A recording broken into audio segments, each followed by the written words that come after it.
Hey y'all, it's Gina from Digital Sunshine Solutions. Today is April 23rd. I'm in Dallas for Computus AI Roadshow. They brought together Dell, NVIDIA, and Liquid to talk about AI.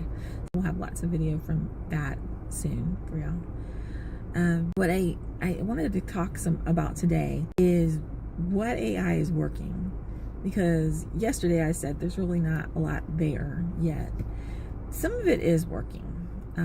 The generative AI, which I'm sure you've heard about, is working. What most people have been playing with so far is ChatGPT. That's the one that gets all the buzz. There's several models that do different parts of generative AI. So what generative AI does is it takes a look at all different information. It could be words, it could be pictures, and then you give it a prompt, and based on how it's been trained, it comes back with something. So you can make an amazing picture, you can write a resume, you can write a script.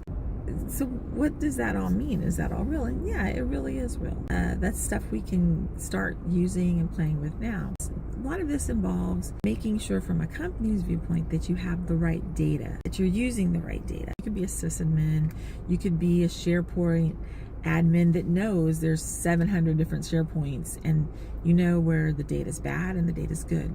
All of the data that needs to be in one place so that you could ask it a question, ask it a prompt, and you get back the answer you need right away. That's the promise of generative AI. So instead of looking at this as something where we're all going to lose our jobs, that's what people who don't want to pay people any kind of wage to do anything think.